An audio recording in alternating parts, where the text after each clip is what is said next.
أعوذ بالله من الشيطان الرجيم. بسم الله الرحمن الرحيم.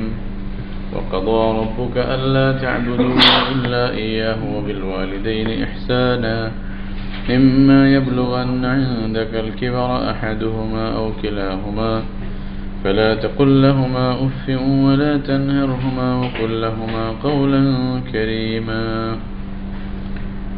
سورة بني إسرائيل 22 নম্বর 23 নম্বর আয়াত থেকে আজকে শুরু। তো এখানে আল্লাহ রাব্বুল আলামিন কতগুলি বিধানের কথা বলতেছেন, ওই যেগুলো একটার পর একটা করে প্রায় 14-15টি বিধান এখানে বর্ণনা করবেন একটার পর একটা। তো প্রথম যেটা বলছেন লা তাজআল মা'আল্লাহি ইলাহান আখার, এর আগের আয়াতে তো এখানে তাওহীদের কথা বলছেন যে মানুষকে তাওহীদ নিয়ে থাকতে হবে। যদি তাওহীদ বাদ দিয়ে দেয় তাহলে সে কেউ তাকে সাহায্য করার মতো কেউকে পাবে না, আল্লাহ করবে না, অন্য কেউ কেমনে করবে বা অন্য কার সাহায্য করার সুযোগ থাকবে না। দ্বিতীয় যেটা অর্ডার আল্লাহ রাব্বুল আলামিন এখানে দিচ্ছেন বান্দাদেরকে, এটা হলো ওয়াকাদা রাব্বুকা আল্লা তা'বুদু ইল্লা ইয়াহু ওয়া বিল ওয়ালিদাইনি ইহসানা। ওই সেম কথাটা আবার এখান থেকে শুরু করতেছেন আর কি। তোমার রব ফয়সালা করছেন যে আল্লাহ তা'বুদু ইল্লা ইয়াহ, তোমরা কাউকে ইবাদত করবে না শুধু আল্লাহ ছাড়া, আল্লাহ ছাড়া অন্য কারো ইবাদত যেন না করো। তাহলে তাওহীদ প্রথম নম্বর। ওবিল ওয়ালিদাইনি ইহসানা, তারপরে তোমাদের মাতা পিতার সাথে ভালো ব্যবহার করবে, আল্লাহর ইবাদত করবে আর মাতা পিতার সাথে ভালো ব্যবহার করবে। তারপরে ইম্মা ইয়াবলুগান্না ইনদাকাল কিবারা আহাদুহুমা, যদি তোমার কাছে দুজনের কেউ অথবা দুজনের কেউ অথবা দুজন থাকতেও পারে নাও থাকতে পারে, দুজনের কোনো একজন যদি ইয়াতে পৌঁছে যে বার্ধক্যে পৌঁছে যায়, ফালা তাকুল লাহুমা উফ, তাহলে আপনি তাদেরকে উফ শব্দ বলবেন না। এখানে উফ বলা আসলে কষ্ট দেওয়া আর কি, এটাকে সর্বনিম্ন একটা স্তর আর কি, কষ্ট দেওয়ার ব্যাপারে। তাদেরকে কোনো রকমের শক্ত কথা বলা, চোখ রাঙায় কথা বলা, অথবা তাদেরকে ঝিটকানো, ধমকানো ইত্যাদি সব নিষেধ। এমনকি তাদের সামনে উফ বলা এটাও নাকি নিষেধ। উফ বলার ব্যাপারে তাফসীরের মধ্যে অনেকে কথা লিখছেন যে মানুষ অনেক সময় তবে এইভাবে প্রকৃতিভাবে মানুষ উফ শব্দটা বের হয়ে যায়, অনেক সময় এরকম হয় যে হয়তো কোনো কষ্ট পাইছে, কষ্টের কারণে উফ একটা শব্দ মুখ থেকে চলে আসতে পারে। তো বলা হচ্ছে যে এই যে উফ একটা মানুষের নিজের ব্যক্তিগত কষ্টের কারণে উফ শব্দ আসে, ওটাও যেন মা বাবার সামনে না বলে, ওটা যদি সম্ভব হয় ওটা থেকেও বিরত থাকবে। কেন? ওটাতে বিরত থাকার উদ্দেশ্য হলো যদি উফ আপনি না বলেন, যদি বলেন তাহলে ওদের অন্তরে একটা আঘাত আসবে, এতটুকু আঘাত থেকেও নিজেকে বাঁচায় রাখেন মা বাবার ব্যাপারে। তো মা বাবার ব্যাপারে বিষয়টা খুব স্পর্শকাতরের জন্য এ ব্যাপারে খুবই সতর্ক থাকতে হবে। ওয়ালা তানহারহুমা, তাদেরকে আপনি ধমকাবেন না, শক্ত কথা বলবেন না, ঝটকায় বাইর করে দেবেন না। ওয়াকুল লাহুমা কাওলান কারীমা, আর বিশেষভাবে বলতেছে তাদের সাথে তাদের জন্য খুব সুন্দর, করিম বলে যে সভ্য কথা, সুন্দর কথা, যেটার দ্বারাই তাদের খুব মজা লাগে, মিষ্টি কথা বলবেন, তাদের কাছে ভালো লাগে মতো।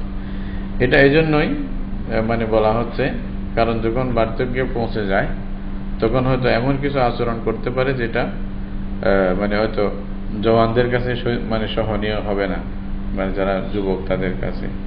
এই জন্য আল্লাহ তাআলা বিশেষ তাকিদ দিচ্ছেন যে যখন মা বাপ বৃদ্ধ হয়ে যাবে তখন হয়তো এমন কিছু করতে পারে তোমাদের অসহ্য হতে পারে, তখনই প্রয়োজন তোমরা তাদেরকে বেশিভাবে ধৈর্য ধারণ করে তাদেরকে সহ্য করবে। এবং ওইটা মনে রাখবে যে তোমরা যখন ছোট ছিল তখন তারা যেভাবে সহ্য করতো তুমি সেভাবে সহ্য করার চেষ্টা করো, এরকম এভাবেই মনে করো। ওয়াকুল লাহুমা কাওলান কারীম ওয়াখফিদ লাহুমা জানাহাজ যুল্লি মিনার রাহমা। তারপরে আল্লাহ বলছেন তাদের জন্য রহমত দয়ার যে দয়ার ডানা বিছাই দাও তাদের জন্য। এটা হলো আসলে পাখি যখন নিজের বাচ্চাকে করে ওই যে মানে নিজের বাচ্চাকে নিজের আয়ত্তে নিতে চায়, তখন নিজের পাকা দিয়ে আস্তে করে বিছায় দেয়, যেন ওইটার উপরে বসতে পারে, আরাম করে আসতে পারে, তার কষ্ট না হয়। তো এটাও এটা মানে একটা দৃষ্টান্ত দিয়ে বোঝানো আর কি। তো বলছে ওয়াকফিদুল রহমা জানাহা যুল্লি মিনার রাহমা, মানে মা বাবার জন্য মানে দয়ার ডানা বিছায় দাও, যেন তাদের কষ্ট না হয়, যেমনি হোক তুমি সহ্য করবে। ওকুর রব্বির হামহুমা, এবং সাথে সাথে আল্লাহর কাছে দোয়াও করো। কি বলবে? রব্বির হামহুমা কামা রব্বায়ানি সগীরা, হে আল্লাহ মানে এই দুজনকে আপনি দয়া করেন, কামা রব্বায়ানি সগীরা, যেভাবে মানে ছোটকালে এই আমার মাতা পিতা যেভাবে আমাকে লালন পালন করছে, আল্লাহ তুমিও তাদেরকে সেভাবে লালন পালন করো। এভাবে এই দোয়াটা করবে। তো এখানে কামা রব্বায়ানি সগীরা বলে আল্লাহর কাছে দোয়া করতে বলি বাবার মানুষকে ওই কথা স্মরণ করাই দিছে যে তাহলে ছোট যখন তুমি ছিলা তখন মা বাবা তোমার জন্য কি করছে ওইটা মনে রাখো। ওইটা মনে রাখলে তাহলে পরবর্তীগুলো তোমার এমনিই মনে আসবে যে তাহলে এখন তোমাকে কি করা দরকার। হ্যাঁ, এটা আবার এরকম না যে মা বাবার যে খেদমত ছিল, মা বাবা যে মেহনত করছে ওইটা আমি পূজাই দিলাম, ওইটা আমি সুদ করে দিলাম, এরকম না। এটা আসলে পরিশোধ হওয়ার বিষয় না, এটা পরিশোধ হয় না। বরঞ্চ এটা মানে এমন কতগুলি বিষয় যে আপনি যতই কিছু করেন না কেন ওইটা পরিশোধ করতে পারবেন না, তবে চেষ্টা করা যে আমি কিছু করি। এই জন্য মা বাবার মেহনত মানে এবং খেদমত যা কিছু মানে বাচ্চাদের জন্য করে ওইটার শুকরিয়া আদায় করতেও আল্লাহ তাআলা বলছেন কোরআনের বিভিন্ন জায়গায় আছে বিভিন্নভাবে। এখানে এইভাবে খুব সুন্দরভাবে এই কথাটা বলা হলো মা বাপের মানে ব্যাপারে, পিতা মাতার ব্যাপারে আমরা যেন সতর্ক হই, ওদের সাথে ভালো ব্যবহার করি, সৎ ব্যবহার করি। এটার একটা নমুনা আল্লাহ তাআলা বলে দিলেন কিভাবে করবেন। হ্যাঁ, একসঙ্গে তাদের সঙ্গে দোয়া করা, এটাও একসাথে আছে। এটা জীবিত থাকতেও করতে পারেন এবং মৃত হলে তো অবশ্যই করবেন, মারা গেলে ওটা তো করবেন। রব্বুকুম আ'লামু বিমা ফি নুফুসিকুম, বলছে যে তোমাদের রব খুব ভালোই জানে তোমাদের অন্তরে কি আছে। ইন তাকুনু সালিহিন ফাইন্নাহু কানা লিল আওয়াবিনা গফুরা, যদি তোমরা ভালো হও, হ্যাঁ মানে সৎ মানে আমলকারী হও, তাহলে তোমাদের রব যারা বারবার আল্লাহর দিকে রুজু করে তাদেরকে আল্লাহ খুব বেশি ক্ষমা করেন, যারা বারবার আসবে ফিরে আসবে তাদেরকে। এটা পিতামাতার ব্যাপারে এই অর্ডারটা, এই আদেশ দেওয়ার পরে আবার আরেকটা আদেশ, তৃতীয় আদেশ অন্য হিসাবে আসতেছে। তো তারপরে যেটা এটা বলতেছেন وآت ذا القربى حقه والمسكين وابن السبيل, এবং যারা নিকট আত্মীয় মানে আপনাদের একেবারে যারা নিকট আত্মীয় আছে তাদের ব্যাপারে কি করবেন? হাক্কাহু, মানে নিকট আত্মীয় যারা আছে তাদের হক আদায় করো। কারণ দেখেন মা বাপের পরে যাদের স্তর আছে এটা হলো কি নিকট আত্মীয় স্বজন যারা আছে তারা। নিকট আত্মীয় বলতে তো ভাই বোন আসে, চাচা আছে, ফুফু আছে, হ্যাঁ চাচি, খালা, মামু ইত্যাদি, এভাবে একটার পর একটা আত্মীয় স্বজন আসবে, শাশুড়ি শাশুড়ি। নিকট আত্মীয় যারা আছে তাদের হক আছে, তোমাদের উপরে হক আদায় করো। তাহলে শুধু আমি যে ইহসান করব তা না, নিকট আত্মীয়দের উপরে একটা হক আল্লাহ আমার উপরে তাদের হক দিয়া দিছে, ওইটা তাদের দাবি। তো হক যখন বলা হয় তখন এটা তুলো আমরা যদি মনে করি যে আমি বড় ইহসান করে ফেলছি তাদের উপরে, এটা চলে না। তখন আমাকে মনে করতে হবে যে তার অধিকার ছিল আমার উপরে, আমি এটা আদায় করে দিলাম, আমি এটা পৌঁছাই দিলাম। এটা আচ্ছা, এটার সাথে সাথে আবার আরেকটা হুকুম যেটা আল্লাহ তাআলা ওয়াল মিসকিন ওয়া ইবনিস সাবিল, প্রথমে হলো মানে যাল কুরবা যেটা মানে নিকট আত্মীয়, এরপরে আসতেছে মিসকিন যারা গরিব দেশের মধ্যে। মিসকিনের মধ্যে আপনারা বলতে পারেন যে অসহায়, আমভাবে অসহায় শব্দ দিয়ে বলা যায়, কিন্তু একেবারে নিঃস্ব যেটা কিছু নাই ওকে মিসকিন বলে না। মিসকিন অনেক সময় কিছু জিনিসের মালিক থাকে, আবার মিসকিন শব্দটা একটু ব্যাপক করতে ব্যবহার হয়। অনেক সময় যে বড় লোক কোনো এক কারণে দুর্বলতা থাকলে তখনও মিসকিন বলে, যেমন আরব দেশ যেটা বড় লোকদেরকেও কোনো একটা কষ্টে পড়ছে, মুসিবতে পড়ছে, হাই মিসকিন, কোটিপতি, তো ওকেও মিসকিন বলবে, তাই না? এরকম হয়। তো মিসকিন মানে কোনো ব্যাপারে আপনি যদি অসহায়তা থাকে এটাকে মিসকিন বলে। এখানে বিশেষ করে যাদের অসুবিধা কোনো কোনো কারণে অসুবিধা আছে বা অক্ষমতার মধ্যে যারা লিপ্ত, তো তাদেরকে আসলে মানে মিসকিন বলা হচ্ছে। হ্যাঁ, বল মিসকিন ওয়াবনাস সাবিল। ওয়াবনাস সাবিল এটা হলো মানে পথিক, মুসাফির। তো মুসাফিরের অনেক সময় কতগুলি হক থাকে। হক মানে কেউ যদি মুসাফির থাকে তো তাকে যদি আপনি তার অধিকারটা না দেয়, হয়তো হতে পারে অনেক সময় সে অপরিচিত, তার কেউ নাই, তার সুবিধা অসুবিধা থাকে, টাকা পয়সা হারিয়ে গেছে, ওদের এমনও হতে পারে, হয়তো ফুরিয়ে গেছে, এরকম হতে পারে। সে তার দেশে গেলে না হয় কোনো একটা ব্যবস্থা করতো, কিন্তু এখানে আসার কারণে হয়তো সেই ব্যবস্থা উনি করতে পারবেন না, তাই না? তো সুতরাং ওনার জন্য যে হকটা দেওয়ার, এটা দেওয়ার জন্য চেষ্টা করতে হবে। ওয়াবনে সাবিল এটা তো বলছেন, ওয়ালা তুবাযযির তাবযীরা, বলছে আর মানে আপনি মানে তাবযীর যেটা মানে বেহুদা আর কি, মানে মানে যেখানে ইয়া করা দরকার, খরচ করা দরকার, ওই জায়গা বাদ দিয়ে অন্য জায়গায় খরচ করা, এটাকে তাবযীর বলতেছে আর কি। দুইটা জিনিস, ইসরাফ, ইসরাফ আর তাবযীর দুইটা আছে, কোরআনের মধ্যে ব্যবহার আছে এটা। এই ইসরাফ এবং তাবযীর কাকে বলে? এই দুটোটাই কিন্তু খারাপ জিনিস, ইসরাফ করা, তাবযীর করা। তো কেউ পার্থক্য করলো, আর কেউ বলতেছে পাপ কাজে, যেগুলা গুনাহের কাজ, এই সমস্ত কাজে ব্যবহার করা মানে টাকা পয়সা খরচ করা, এটাকে বলা হচ্ছে তাবযীর এবং ইসরাফ দুটোটাই। আর ইসরাফ বিশেষ করে যদি পাপ না হয়, নিষ্প্রয়োজনে আপনি যদি টাকা পয়সা খরচ করেন, এটাকেও ইসরাফ বলে। কথার কথা, আপনার প্রয়োজন ছিল 10, সেখানে আপনি 20 খরচ করে ফেললেন, তাই না? এটা ইসরাফ। মানে মানুষ খাইতে পারবে, মনে করেন যে 100 দিনার দিলে খাইতে পারবে, ওখানে 400 দিনার খরচ করে ফেললেন, কিছু খাইলো, কিছু নষ্ট করলো, ধ্বংস করলো, এটাকে ইসরাফ বলা হয়, অতিরিক্ত মানে যেটা প্রয়োজনীয়। আর অনেক সময় স্থান বাদ দিয়ে, স্থান মানে বা অবস্থা বাদ দিয়ে অন্য জায়গায় মানে টাকা পয়সা খরচ করা, এটাকেও ইসরাফ বলা হয়। মানে আপনি এটা প্রয়োজন ছিল না, খামাখা এখানে পয়সাটা খরচ করলেন, এটা কি দরকার ছিল? যেগুলো আমাদের দেশে হচ্ছে, যে সাধারণ সাধারণ বিষয়ের জন্য অনেক টাকা পয়সা খরচ করা হচ্ছে, এগুলো আসলে ইসরাফ, এগুলো ইসলাম মানে বৈধ মনে করে না, যেটা কোনো দরকার নেই। একটা হয়তো কোনো নেতা আসবে, তার জন্য এমন গেট সাজাইলেন যে 2-3 লাখ টাকা চলে গেল, কি দরকার এই পয়সাটা খরচ করার? এর চেয়ে তো গরিবদেরকে দিলে অনেক ফায়দা হতো। তো উনি কি গেট ছাড়া আসতে পারে না? এটা কথা, এটা কি প্রয়োজন, কোন প্রয়োজন ছিল? এটা তো মানে অহেতুক কিছু টাকা পয়সা খরচ করা, এটাকে তাবযীর এবং ইসরাফ, আর দুটোটা এক হিসাবে বললে, পাপ কার্যে হোক বা পাপ কার্য ছাড়া অন্যভাবে হোক, কিন্তু বিনা প্রয়োজনে বেশি টাকা পয়সা খরচ করা, অযথা খরচ করা, এটাকে তাবযীর বলতেছে। সুতরাং এটা থেকে বাঁচতে হবে। ওয়ালা তুবাযযির তাবযীরা ইন্নাল মুবাযযিরিনা কানু ইখওয়ানাশ শায়াতিন, তাই না? বলছে নিশ্চয় যারা তাবযীর করে, যারা অপচয় করে, অন্য জায়গায় টাকা পয়সা খরচ করে, ইখওয়ানাশ শায়াতিন, এরা হলো শয়তানের ভাই।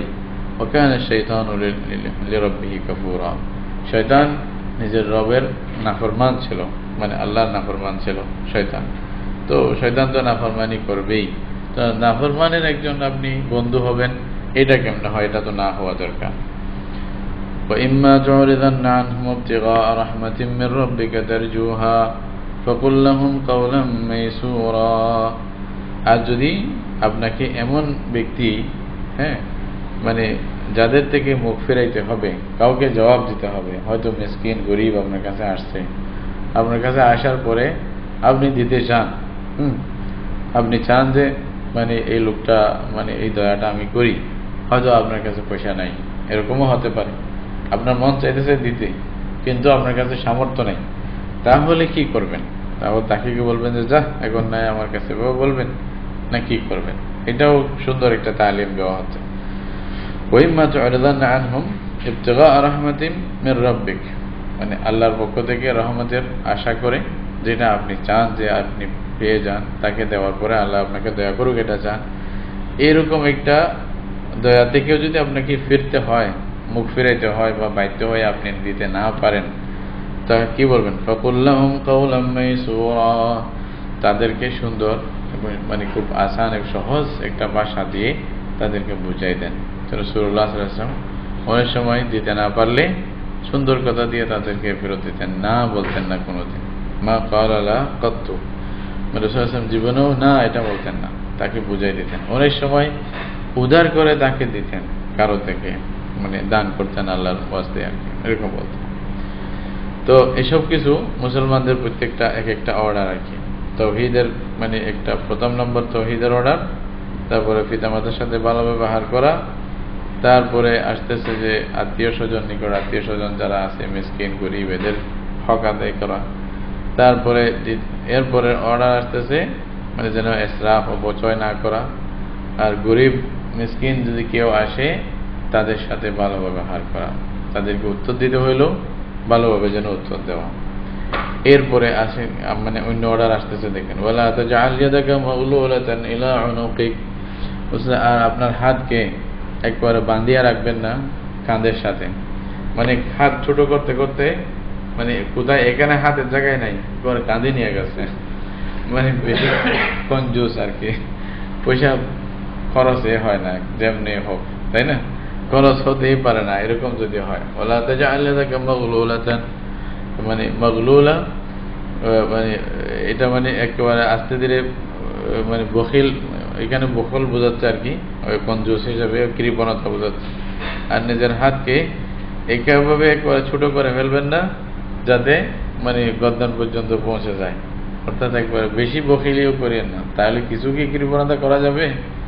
মানে মানুষের তবিয়তের মধ্যে তো আছেই কৃপণতা, যে সব দিয়ে ফেলবো নাকি, তো এটা মানে একেবারে কৃপণতার শেষ পন্থায় পৌঁছা ঠিক না, যে একেবারেই কিছু দিবে না।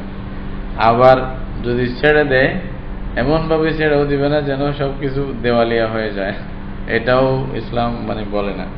ওয়ালা তাবসুতহা কুল্লাল বাসত, আর এমন ভাবে হাত ফেলাবেন না যেটা মানে পুরোপুরি যেন ফেলাই দিয়েছেন, আপনার কাছে যা ছিল তাও নাই, সব দিয়ে দিয়েছেন, এটাও না, এটা সবার জন্য না। অনেকে হয়তো এরকম অবস্থার মানে শিকার হয়েও নিজেকে কন্ট্রোল করতে পারবে, নিজের উপরে বরদাস্ত করতে পারবে, আর সবাই তো এরকম পারবে না। রাসূলুল্লাহ সাল্লাল্লাহু আলাইহি ওয়াসাল্লামের জন্য সবাই থেকে গ্রহণ করতেন না।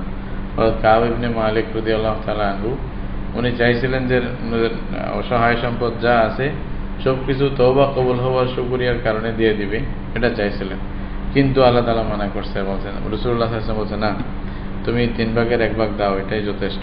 ওয়াসুলুসু কাসীর, বলছে যে এটা অনেক বেশি, খবরদার সব দেওয়ার কোনো দরকার নেই, তোমার নিজের খাওয়ার জন্যও লাগবে। আবার আরেকটা অবস্থা দেখা যায় যা দিছে তাই কবুল করছে, এটা হলো আবু বকর সিদ্দিক রাদিয়াল্লাহু আনহুর ব্যাপারে। যখন রাসূলুল্লাহ সাল্লাল্লাহু আলাইহি ওয়াসাল্লাম চাঁদা তুললেন, তো চাঁদার মধ্যে কে কে দিবে, হযরত ওসমান তো একবার 100 আবার 200 300 উট করে দিচ্ছে। তবে হযরত ওমর রাদিয়াল্লাহু আনহু করছে কি, ঘরে যা ছিল 2 ভাগের মানে 2 ভাগ করে 1 ভাগ নিয়ে আসছে, আর 1 ভাগ রেখে আসছে। আবু বকর সিদ্দিক রাদিয়াল্লাহু আনহু সবাই সব কিছু নিয়ে আসতে যা ছিল। তো যখন রাসূলুল্লাহ সাল্লাল্লাহু আলাইহি ওয়াসাল্লাম জিজ্ঞাসা করছে কে কি আনছে, তো এখানে আবু বকর সিদ্দিক রাদিয়াল্লাহু আনহু যখন নাম আসছে তখন বলছে আপনি কি আনছেন, বলছে ইয়া রাসূলুল্লাহ যা ছিল সব নিয়ে আসছে। এটা বলার সাথে সাথে রাসূলুল্লাহ সব কবুল করছে, ওনারটা ফিরাই দেয় নাই, আসছে এটা বললেন না যা এটা দেওয়া যাবে না, এটা বলেনি। তাহলে পার্থক্য আছে অবশ্যই মানুষ হিসাবে, যারা করতে পারে তাদের জন্য। তো এখানে যেটা আমভাবে যেটা নিয়ম, এটা হলো আপনি একেবারে পুরা কৃপণতাও করবেন না, একেবারে পুরা এমনভাবে দেওয়া, হাত খুলে দেওয়া যাতে আপনি দেওয়ালিয়া হয়ে যান, আপনার মানে পরিবারের জন্য কিছু না থাকে, বাচ্চাদের জন্য কিছু না থাকে, এটাও না। বরঞ্চ এই জন্যই রাসূল করিম সাল্লাল্লাহু আলাইহি ওয়াসাল্লাম বলছেন যে প্রথম দিনার নিজের জন্য, দ্বিতীয় দিনার স্ত্রীর জন্য, তারপরে তৃতীয় দিনার বাচ্চাদের জন্য, নিজের পরিবারের জন্য, তাই না? তো অথবা দ্বিতীয় দিনার মধ্যে পরিবার মানে পরিজন আসে, তৃতীয় দিনার যেটা আত্মীয় স্বজনদের মধ্যে যারা আছে তাদের জন্য, চতুর্থ যদি বাসে ওইটা গরিব মিসকিন ফকির তাদের জন্য, তাই না? তাহলে প্রথমে স্তর বাই স্তর, তাই না? মানে একদম সে এরকম না যে আপনি মানে নিজের জন্য এগুলা বাদ দিয়ে আরেকজনকে দেখবেন, শুধু নিজের গুলা দেখবেন না, এটাও ইসলাম বলে না। প্রথম এটা দেখতে হবে, এটা আপনার উপরে ফরজ, এটাও দেখতে হবে, চেষ্টা করতে হবে, তারপরে অন্যটা। তো মানে সুন্দর নিজাম, ইসলামের নিজাম আসলে খুব সুন্দর যে কোনো বিষয়। তো যদি এরকম করো তাহলে কি হবে, ফাতাকুদা মালুমান মাহসুরা, যদি মানে একেবারে বেশি কঞ্জুসি করেন, বেশি কৃপণতা করেন, তাহলে আপনি আপনাকে মানুষ সবাই তিরস্কার করবে, সবাই খারাপ বলবে, কি কঞ্জুস, একটা পয়সা বাইর করে না, হ্যাঁ, এরকম হবে। আর যদি একবার বেশি মানে খুলে দেন তাহলে আফসোস করতে হবে, হ্যাঁ রে সব কেন দিয়ে দিলাম, একটু কিছু রাখা দরকার ছিল।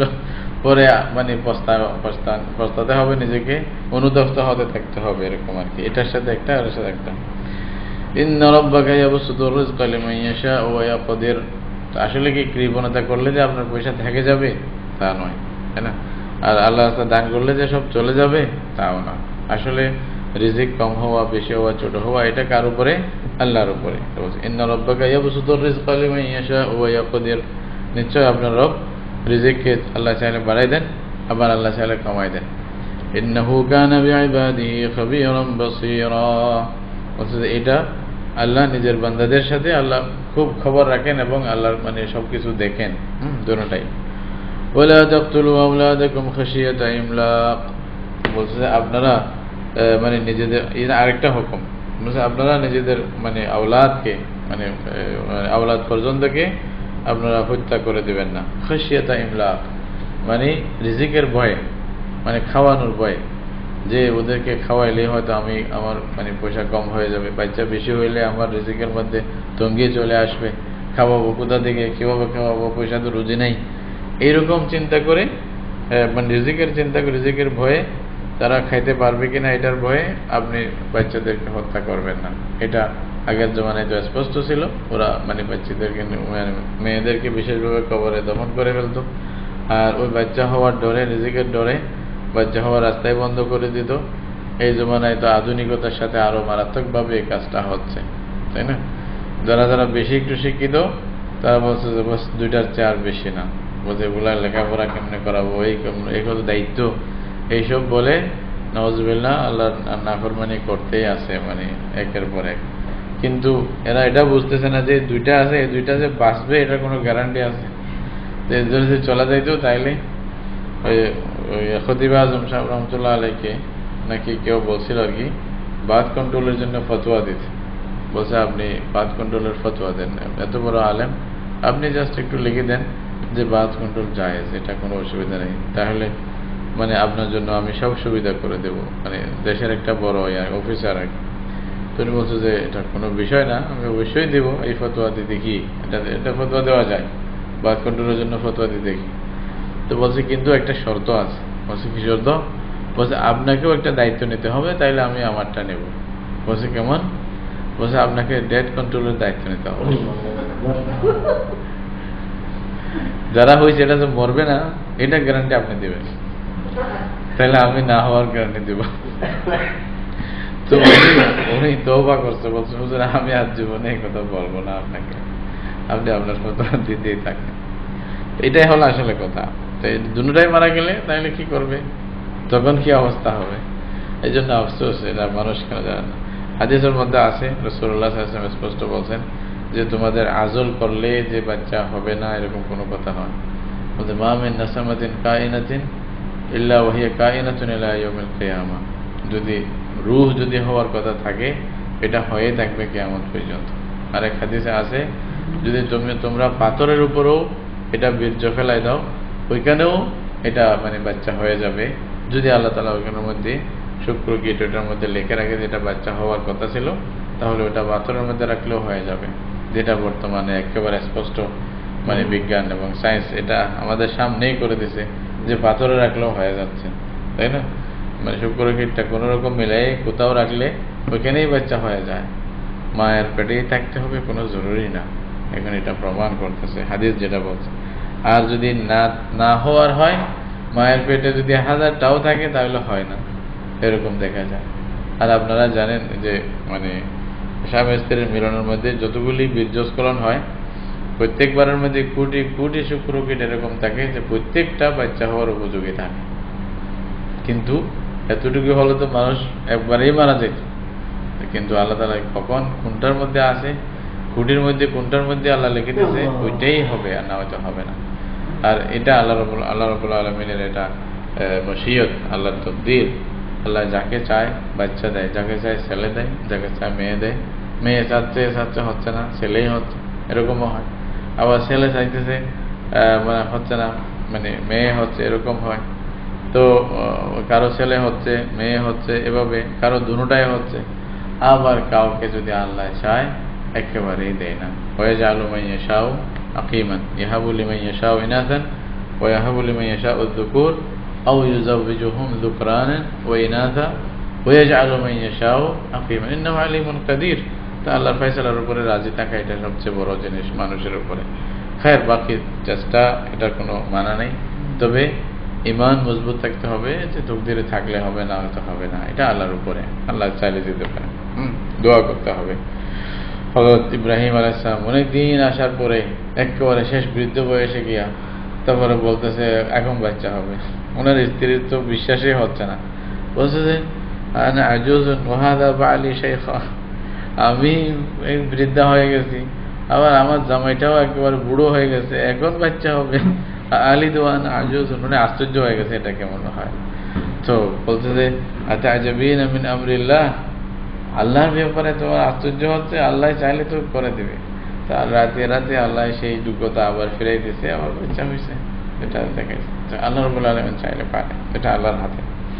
তো এই জন্য মানুষ যেন নিজের মানে আওলাদকে, মানে যে সন্তানদেরকে যেন হত্যা না করে। নাহনু নারযুকুহুম ওয়া ইয়্যাকুম, এই যুক্তি তখনও ছিল, এখনো আছে, যে এতগুলি বাচ্চা কেমনে খাওয়াও, বুঝেন না? আচ্ছা, নাহনু নারযুকুহুম ওয়া ইয়্যাকুম, আল্লাহ বলছে আমি তোমাদের রিজিক দেই, তাদেরকেও রিজিক দেয়। তুমি কোন রিজিক দেনেওয়ালা? তুমি কি নিজেকেও তো রিজিক দিতে পারো না? তাহলে এই যে ভয় করতেছো এটা তোমার উপযুক্ত না, সুতরাং ওটা বাধা দিবে কেন? ইন্না কাতলাহুম কানা খিতাআন কাবীরা, এটা অনেক বড় গুনাহ, এদেরকে হত্যা করা এটা বিরাট মারাত্মক গুনাহ। ওয়ালা তাকরাবুজ জিনা ইন্নাহু কানা ফাহিশাতান ওয়া সাআ সাবিলা। দেখেন এখানে এরপরে মানে কতলে আওলাদ যেটা ছিল, এটা আরেকটা আদেশ ছিল আল্লাহ রাব্বুল আলামিনের, এটা করবে না, খবরদার। এরপর আসতেছে জিনা এবং জিনার থেকে মানে কাছে যাওয়া থেকে দূরে থাকা।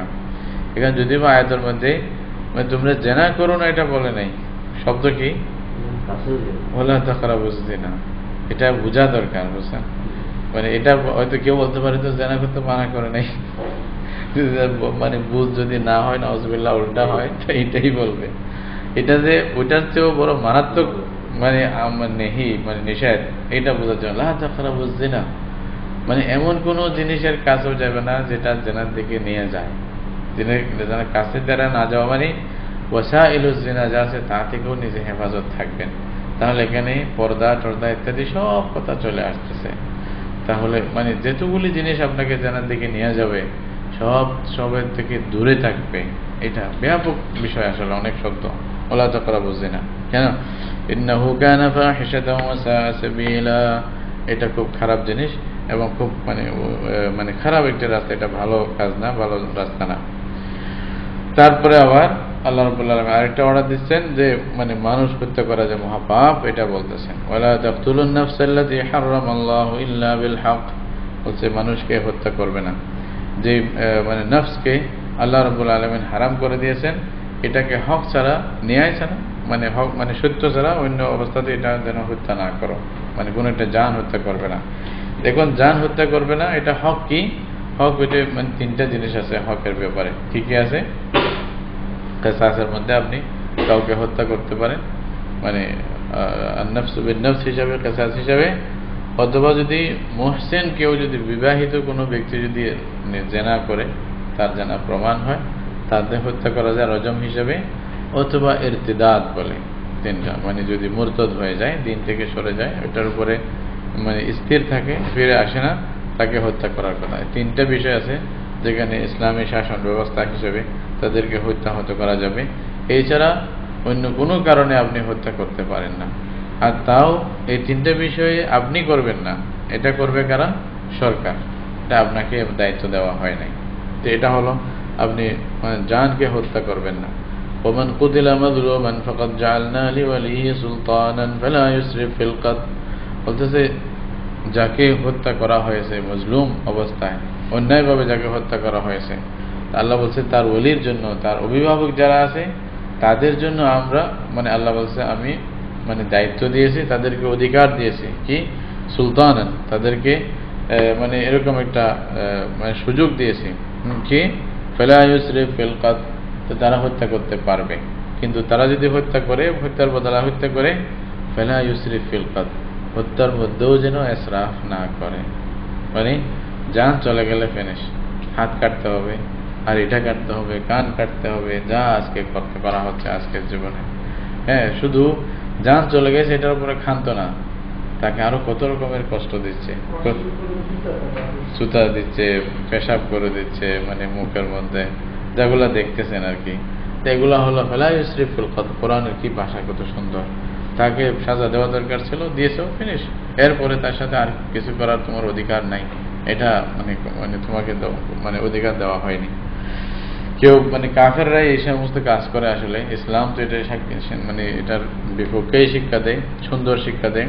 মানে কাফেররাই সবসময় এগুলা করতে থাকে। কেউ কলিজা নিয়ে চাবাইতেছে, যেরকম রাসূলুল্লাহর জামানায় এরকম আমরা মানে ওয়াকিয়া শুনছি। আর এখন তো অহরহ ঘটনা শুনতেছেন কি হচ্ছে, তাই না? আচ্ছা, ইন্নাহু কানা মানসুরা, কারণ তাকে সাহায্য করা হবে, যে মজলুম, যে মকতুল, তাকে সাহায্য করা হবে। সুতরাং তুমি কতলের মধ্যে ইসরাফ করবে না, ওখানেও ইসরাফ জায়েজ নাই। ওয়ালা তাকরাবু মালাল ইয়াতীমি ইল্লা বিল্লাতী হিয়া আহসান, সেম কথা, মালাল ইয়াতীম, ওটার কাছে দাঁড়ে আসবা না। তাহলে যেখানে ইতিমের মানে সম্পদ ধ্বংস হওয়ার সম্ভাবনা থাকে, ওইখান থেকেই আপনি দূরে থাকবেন। হ্যাঁ, এখানে মানে সম্পদ ধ্বংস হতে পারে, ওটার থেকে দূরে থাকবেন। কথার কথা, এতিমের সম্পদের আপনাকে দায়িত্ব দেওয়া হলো।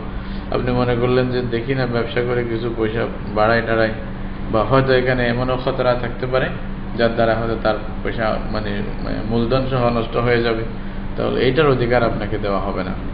আপনি হেফাজত করবেন।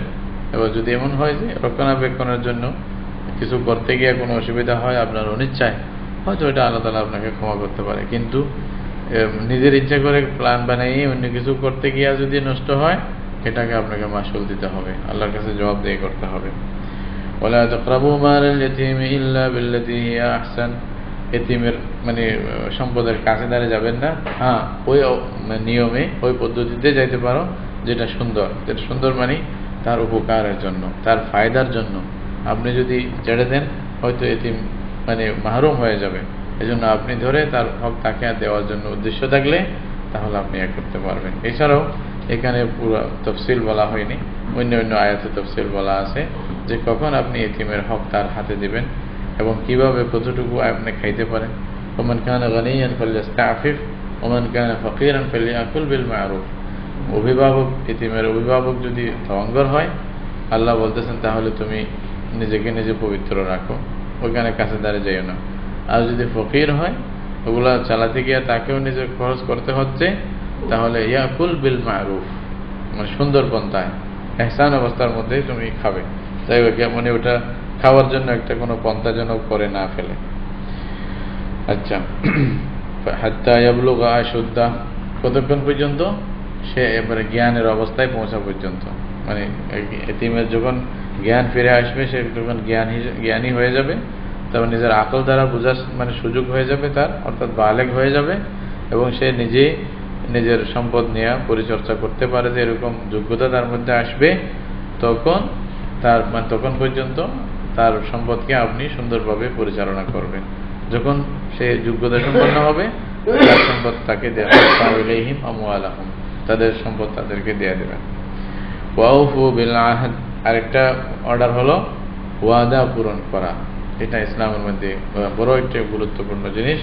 আপনি যদি ওয়াদা করে থাকেন, অবশ্যই পূরণ করবেন। হ্যাঁ, ওয়াদা পূরণ না করা, এটা মুনাফিকি বলা হয়। কেন? ইন্নাল আহদা কানা মাসউলা, এই যে আপনার ওয়াদা, এটা আল্লাহ অবশ্যই এটা প্রশ্ন করবে আপনাকে কিয়ামতের দিন, ওয়াদা যদি পূরণ করে না থাকেন।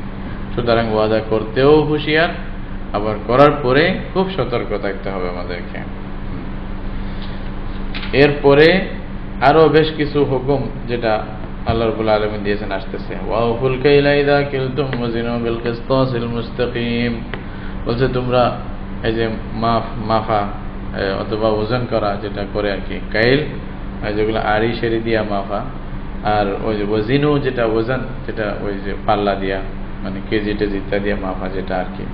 তো ওজন করা এবং মাফা দুটোটার মধ্যে ফুল পুরাপুরি করবে, এটা করবে না যে কাউকে কম দিয়ে দেওয়া, কাউকে মানে বেশি দিয়ে দেওয়া, বেশি নিয়ে নেওয়া, এটা।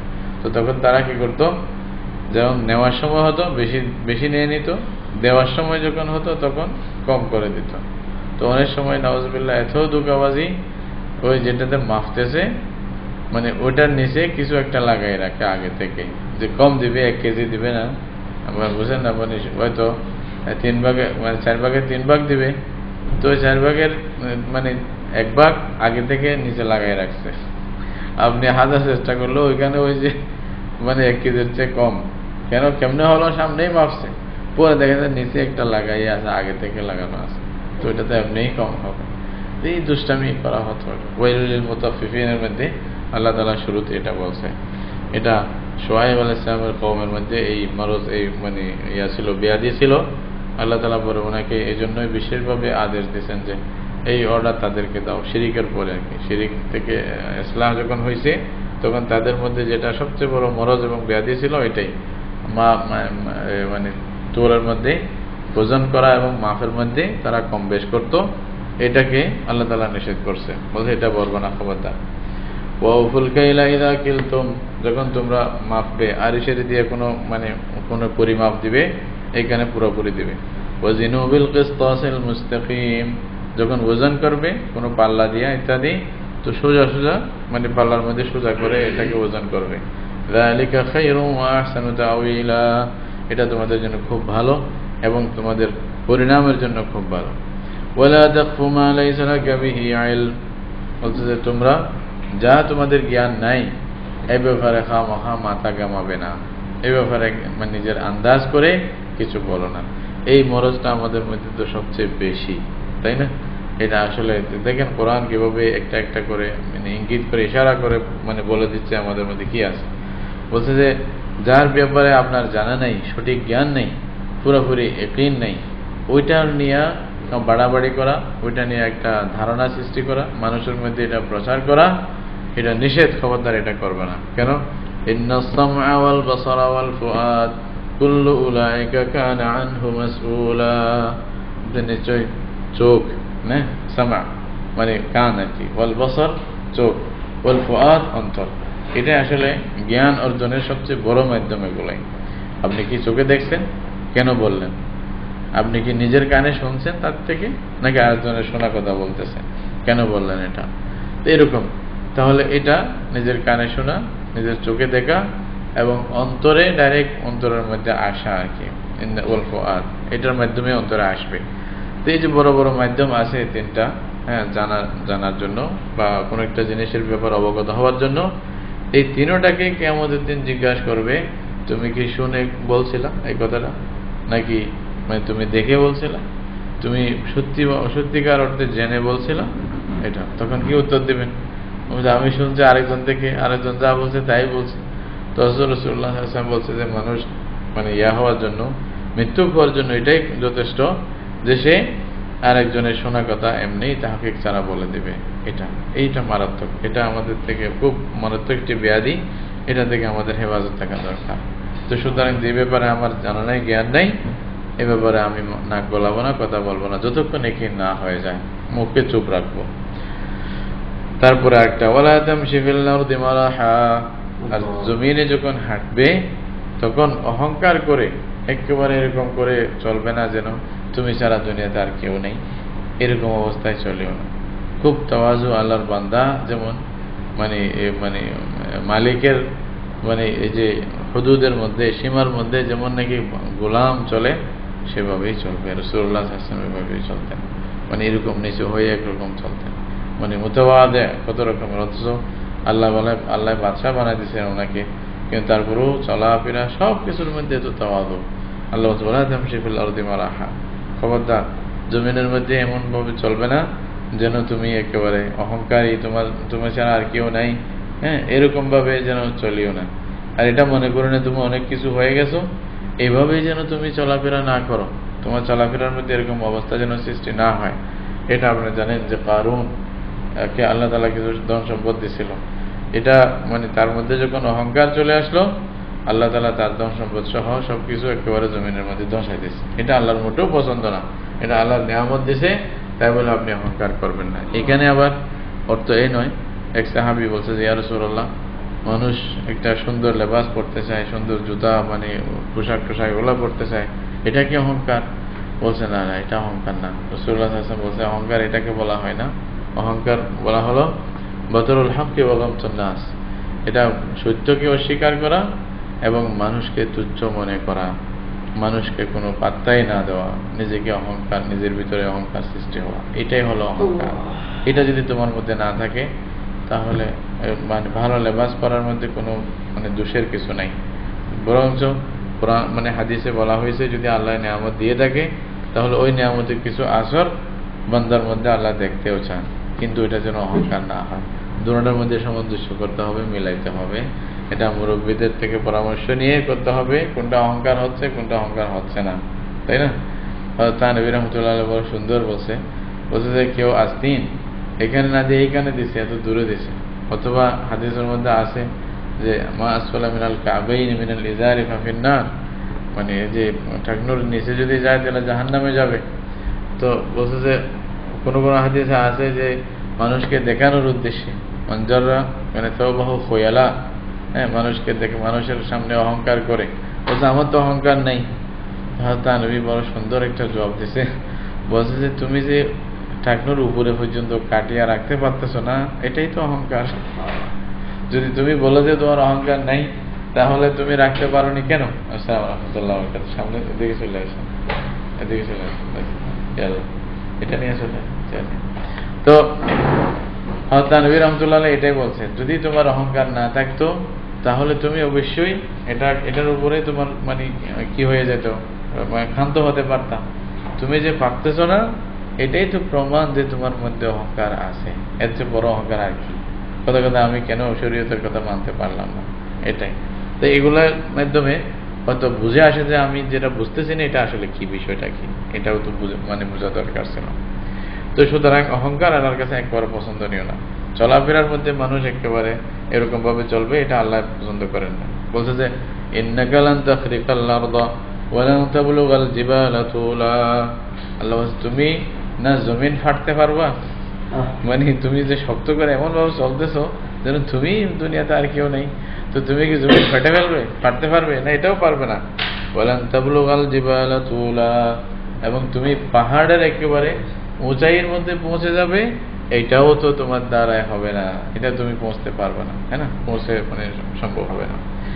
এই যে মানে কয়েকটা মানে কথা বলছেন, এগুলোর পরে বলছেন কুল্লু যালিকা কানা সাইয়্যুহু ইনদা রাব্বিকা মাকরুহা। এই যে শুরু থেকে মানে আল্লাহর সাথে শরীক করা, পিতা মাতার সাথে ভালো ব্যবহার না করা, তারপরে ইসরাফ করা, তাবযির করা, এরপরে একটা একটা করে যেগুলো বলছে আত্মীয় স্বজনদের হক আদায় না করা, হ্যাঁ, তারপরে ওই মাফ এবং তোলের মধ্যে ওজনের মধ্যে কম বেশ করা, এভাবে যে বিষয়ে আপনার সঠিক জ্ঞান নাই এই বিষয়ে নাক গলানো, আরও যেগুলো আছে অহংকার করে চলা, তারপরে জেনার মানে মানে কার্য ইত্যাদি এগুলোর কাছে যাওয়া, তারপরে এতিমের মাল খাওয়া, যেগুলা বলছে যে এগুলার খারাপই আল্লাহর কাছে মনে করবা যে খুব বেশি মাকরুহা, এটা খুবই অপছন্দনীয়। আল্লাহ রাব্বুল আলামিন এই জিনিসগুলো যেগুলো এখানে লিস্ট দিছে খুব মানে বেশি অপছন্দ করেন। এগুলোর মধ্যে সর্বপ্রথম হলো শিরক, যেটা প্রথম বলছে যে তাওহীদের পরে বলছে লা তাজআল মা আল্লাহি ইলাহান আখার। এইটা এখানে প্রায় আপনারা যদি হিসাব করেন 15 থেকে 16টা বিধান আল্লাহ রাব্বুল আলামিন বান্দাদেরকে দিয়েছেন, যেটা মেরাজের মধ্যে রাসূলুল্লাহ সাল্লাল্লাহু আলাইহি ওয়াসাল্লাম মেরাজের মধ্যে আল্লাহ রাসূলের কাছে কি ওহী পাঠাইছিলেন এগুলোর বিস্তারিত কথা এখানে বলা হয়েছে, যেগুলা মানুষের জীবনের সাথে সম্পর্ক, ইহজীবন পরজীবন দুটোর সাথে সম্পর্ক। তারপরে আল্লাহ যালিকা মিম্মা আওহা ইলাইকা রাব্বুকা মিনাল হিকমা, বলছে এটাই হলো যেটা আপনার রব মানে আপনার কাছে যে হিকমতের ওহী পাঠাইছেন, এটাই হলো এটাই। ওয়ালা তাজআল মা আল্লাহি ইলাহান আখার, বলছে আল্লাহর সাথে আবার ওই যে নতুন কথা যেটা প্রথমে শুরু করছিলেন ওটা আবার দোহরাইতেছেন, আল্লাহর সাথে অন্য কোনো মাবুদকে আপনি মানে শরীক করবেন না। ফাতুলকা ফি জাহান্নাম মালুমান মাদহুরা, যদি করেন ফাতুলকা মানে যদি আপনি আল্লাহর সাথে কাউকে শরীক করেন তাহলে কি হবে? তাহলে আপনাকে জাহান্নামে নিক্ষেপ করা হবে। কোন অবস্থায়? মালুমান মানে আপনাকে তিরস্কারকৃত অবস্থায়, এবং মাদহুরান মানে মানে সব জায়গা থেকে, আল্লাহর দরবার থেকে বা আল্লাহর রহমত থেকে দূরে সরাই আপনাকে তাড়িয়ে দিয়ে জাহান্নামের মধ্যে আপনাকে মানে এভাবে নিক্ষেপ করা হবে। সুতরাং মানে শিরিকের পরিণতি যে জাহান্নাম, এটা একেবারে স্পষ্ট, শিরিক থেকে দূরে থাকবে। তারপরে শিরিক সম্পর্কে, এই ব্যাপারে আল্লাহর ইবাদত সম্পর্কে দুই একটা কথা আবার আসতেছে। আফা আসফাকুম রাব্বুকুম বিল বানিনা ওয়াত্তাখাযা মিনাল মালাইকাতি ইনাসা ইন্নাকুম লাতাকুলুনা কাওলান আযীমা। বলতে আল্লাহ কি তোমাদেরকে এটা নির্বাচন করে নিয়েছেন যে তোমাদেরকে ছেলে দিবে, আর আল্লাহ নিজের জন্য ফেরেশতা যেগুলো আছে ফেরেশতাদেরকে মেয়ে হিসাবে নিজে গ্রহণ করেছেন? এটা কেমন কথা? কেউ কেউ মানে মানুষ মুশরিকিনদের মধ্যে কারো করে এটা মানে ধারণা ছিল যে যেগুলা ফেরেশতা এগুলা হলো দেবী, এগুলা সব মেয়ে, এবং মানে পুরুষ যেগুলো আছে ছেলে এগুলা আল্লাহ মানে মানুষদেরকে দিয়েছে। বলছে আল্লাহ কি এরকম করছে যে তোমাদেরকে ছেলেটাই দিছে, আল্লাহ সবগুলি মেয়ে রাখছে? এটা কেমন কথা? ইন্নাকুম লাতাকুলুনা কাওলান আযীমা। বলছে তোমরা তো খুব মারাত্মক কথা বলতেছো, এই কথার পরিণতি তো খুব খারাপ হবে, এটা তো ভালো হবে না। ওয়ালাকাদ সাররাফনা ফি হাযাল কুরআন লিয়াযাক্কারু ওয়া মা ইয়াজিদুহুম ইল্লা নুফুরা। আল্লাহ বলতেছেন যে আমি মানে আমরা মানে স্পষ্টভাবে বলেছি। সাররাফনা মানে ঘুরাই ফিরাই বলা, ঘুরাই ফিরাই বলা মানে এদিকে সেদিকে সব ধরনের ভাবে তোমাদেরকে বোঝানো হয়েছে। ফি হাযাল কুরআনে, কোরআনের মধ্যে তোমাদের কেন? লিয়াযাক্কারু, যেন তারা যেন নসিহত অর্জন করতে পারে, উপদেশ নিতে পারে।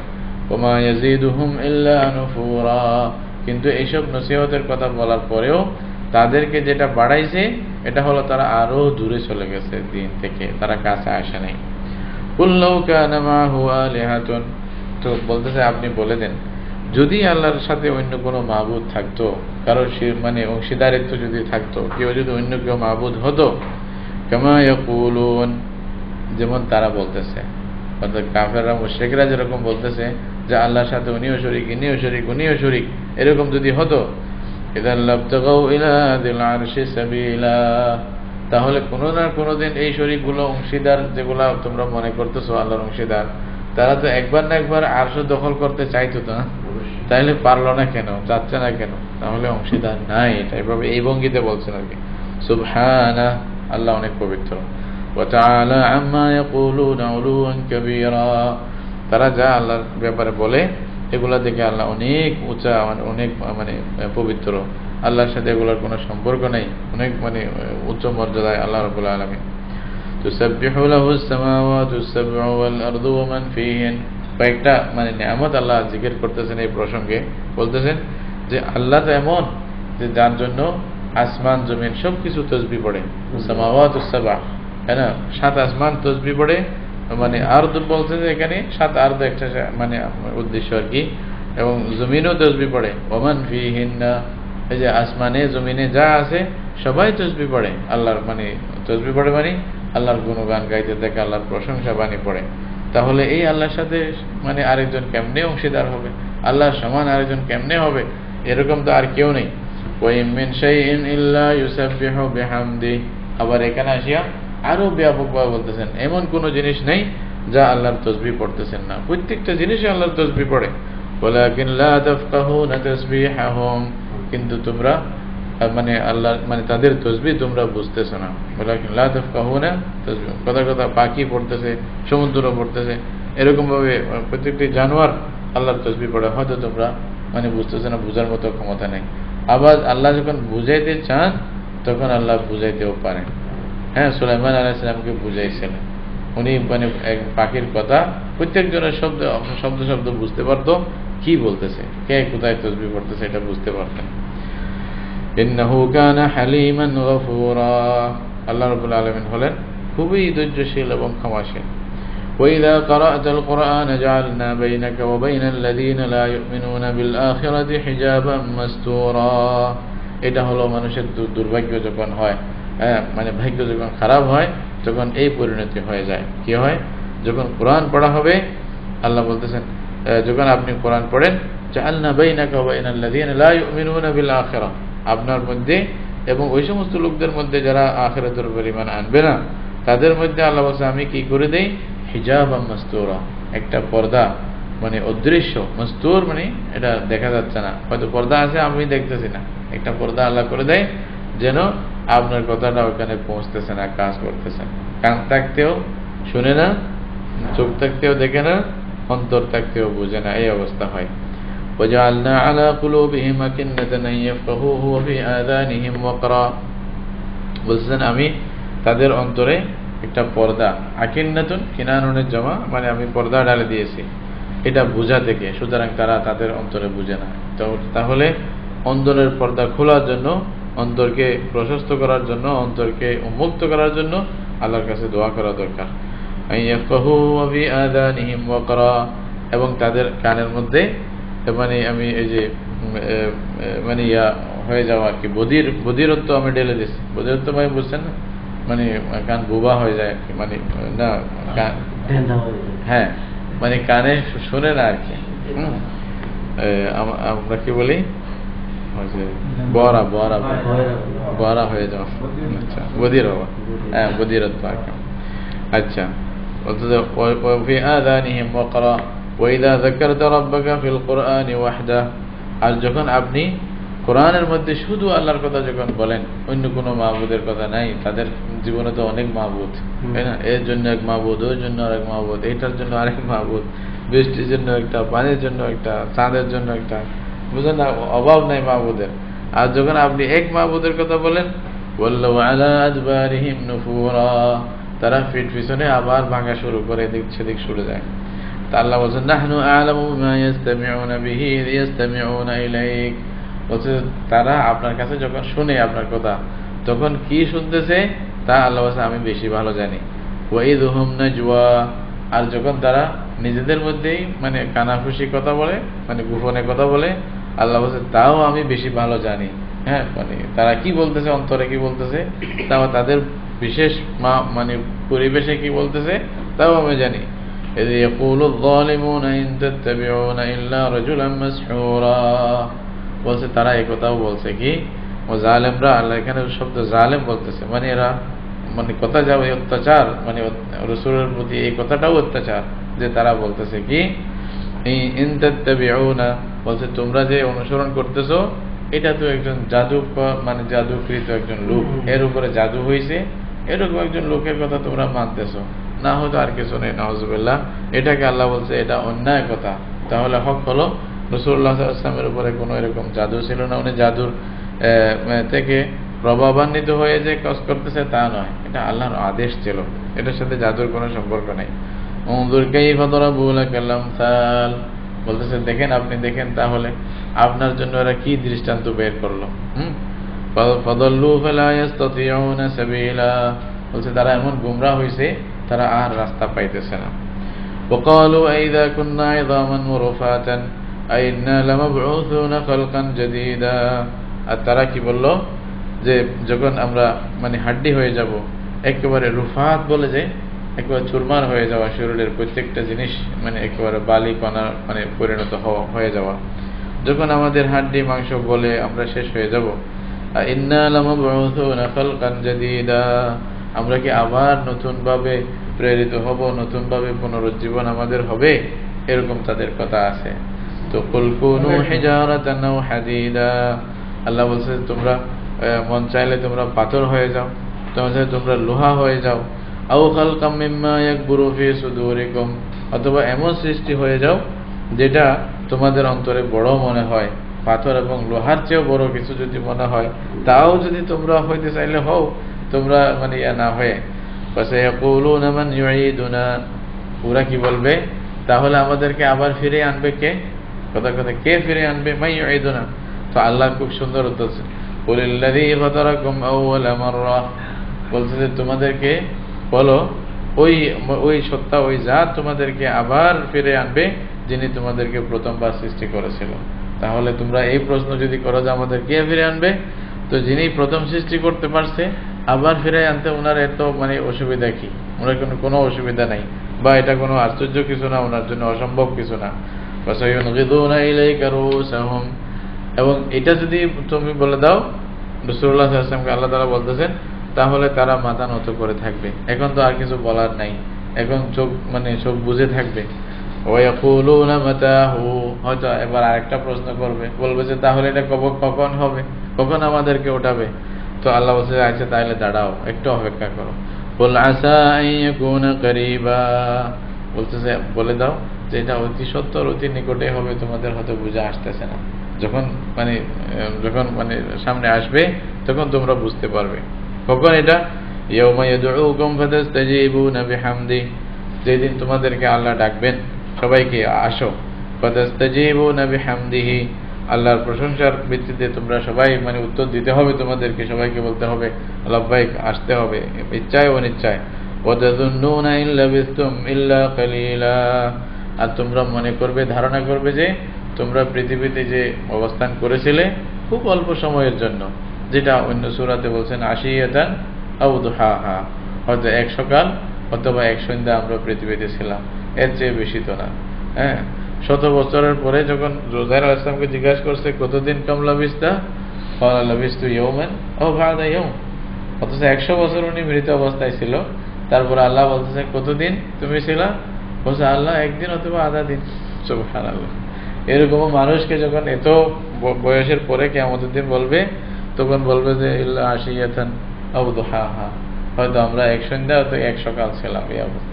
আসলেও বাস্তব কিয়ামতের দিন হিসাবে যে বলছিলাম 50,000 বছরের দিনের তুলনায় আমাদের 100 বছরের জীবনটা হয়তো 2-1 মিনিট বা এক সন্ধ্যা এক সকাল ছাড়া আর হবেই কি, এটাই বলতেছে ইল্লা বিস্তুম ইল্লা কালিলা। وقل لعبادي يقولوا التي هي أحسن إن الشيطان ينزغ بينهم إن الشيطان كان للإنسان عدوا مبينا। আল্লাহ বলতেছেন যে বলে দাও আমার বান্দাদেরকে, এখানে আমার বান্দা এটা খুব সুন্দর একটা মানে সম্বোধন আল্লাহর পক্ষ থেকে, অতি আদরের একটি সম্বোধন। ইয়াকুলুল লাতী হিয়া আহসান, তারা যেন এমন কথা বলে যেটা সুন্দর। ইন্নাশ শাইতানা ইয়ানজাগু বাইনাহুম, অথচ শয়তান তাদের মধ্যখানে মানে ফ্রিকশন এবং তাদের মধ্যখানে ইখতিলাফ, মতানৈক্য, মতবিরোধ এগুলা সৃষ্টি করার চেষ্টা করবে। তাদের মধ্যে একটা নাড়াছাড়া করবে, সে এদিক সেদিক করার চেষ্টা করবে, সব সময় শয়তান বসে থাকবে না। এটা আল্লাহর দেওয়া কথা। ইন্নাশ শাইতানা কানা লিল ইনসানি আদুওয়াম মুবিনা, কেন করবে? কারণ সে হলো তোমাদের স্পষ্ট শত্রু। এটাতে শত্রুতা থেকে কোনোদিন সে দূরে থাকবে না। যতদিন মানুষ মারা যায় নাই ততদিন তার কাজ চালু থাকবে, যেমনি হোক এতে গোমরাহ করি, শেষ মুহূর্তে হইলেও যদি আমি আমার বানাইতে পারি তাহলে কামিয়াব। এরকম শয়তান এরকম চেষ্টা করতেই থাকে। সুতরাং আমাদেরকে শেষ মুহূর্ত পর্যন্ত শয়তানের সাথে মোকাবেলা করার জন্য তৈরি থাকতে হবে। রব্বুকুম আলামু বিকুম ইয়াশা ইয়ারহামকুম আও ইয়াশা ইউআযযিবকুম, বলছে যে আল্লাহ তোমাদের, উনি সবচেয়ে বেশি জানেন তোমাদের ব্যাপারে। আল্লাহ যদি চান তোমাদেরকে দয়া করবেন, আর যদি চায় আল্লাহ আযাব দিবেন। ওমা আরসালনাকা আলাইহিম ওয়াকিলা, বলছে যে আমি আপনাকে তাদের জন্য দারোগা বানাই, কোনো পাঠাই নাই যে জোর করে টানিয়ে নিয়ে আসতে হবে, হেদায়েত দিতেই হবে, এটা আপনাকে দায়িত্ব দিই নাই। এটা আপনি আপনার কাজ করেন, আদায় করেন। ওয়ারাব্বুকা আ'লামু বিমান ফিস সামাওয়াতি ওয়াল আরদ, বলছে আল্লাহ আপনার প্রভু যারা জমিনে আছে যারা আসমানে আছে সবার ব্যাপারে খুব ভালো জানেন। ওয়ালাকাদ ফাদ্দালনা বা'দান নাবিয়িনা আলা বা'দিন ওয়া আতাইনা দাউদা যাবুরা, এইখানে আসিয়া রাসূলুল্লাহ সাল্লাল্লাহু আলাইহি ওয়াসাল্লামের কিছু বৈশিষ্ট্যের কথা আল্লাহ তাআলা বলে। এটা বলছেন যে আল্লাহই ভালো জানেন আসমানে জমিনে যারা আছে তাদের ব্যাপারে। তাহলে কাকে প্রাধান্য দিবেন, কার উপরে কতটুকু দিবেন, এটা আল্লাহই ভালো জানেন। অন্য কেউ হয়তো এভাবে মানে আল্লাহর মতো কেউ জানবে না বা জানার কথাও না। আবার এখানে তাদেরকে মানে বনী ইসরাঈলদেরকে তাদের নবীদের একটা বৈশিষ্ট্য আল্লাহ স্মরণ করাই দিচ্ছেন। বলছে তাহলে দেখো জবুরকে মানে দাউদকে আল্লাহ জবুর দান করছে, অন্য কাউকে দেয় নাই, তাহলে এই বৈশিষ্ট্য ওনার ছিল। তাহলে ওইখানে তো তোমাদের অভিযোগ নেই, ওনাকে কেন দিলে অভিযোগ করো না? খালি মুহাম্মদ সাল্লাল্লাহু আলাইহি ওয়াসাল্লামকে দিয়েছে এই জন্য অভিযোগ, এটা কেমন কথা? যদি অভিযোগ করতে ওইখানেও করা দরকার ছিল, তাহলে ওখানে যেহেতু করে না, মুহাম্মদ সাল্লাল্লাহু আলাইহি ওয়াসাল্লামকে আল্লাহ যদি ইয়াদে কোনো একটা বৈশিষ্ট্য দেয় তাহলে এটার জন্য তোমরা অভিযোগ করবে কেন? এটা আল্লাহর উপরে ছেড়ে দাও, আল্লাহ ভালো জানেন কোথায় কাকে দিবেন না দিবেন। قُلِ ادْعُوا الَّذِينَ زَعَمْتُم مِّن دُونِهِ فَلَا يَمْلِكُونَ كَشْفَ الضُّرِّ عَنكُمْ وَلَا تَحْوِيلًا, এটা বলে আবার মানে ওই যে শিরিকের কথাটা পুনরায় আবার মানে নতুন ভাবে বলতেছে, মানে পুনরাবৃত্তি এক হিসাবে দেখতে গেলে যেটা শুরুতে শুরু হয়েছিল ওইটা আবার এখানে আসতেছে, এখান থেকে আবার ইনশাআল্লাহ শুরু হবে। আল্লাহ তাআলা আমাদেরকে মানে আল্লাহর কালাম বোঝার জন্য তৌফিক দান করুক। ওয়া আখিরু দাওয়ানা আলহামদুলিল্লাহি রাব্বিল আলামিন। জাযাকুমুল্লাহ।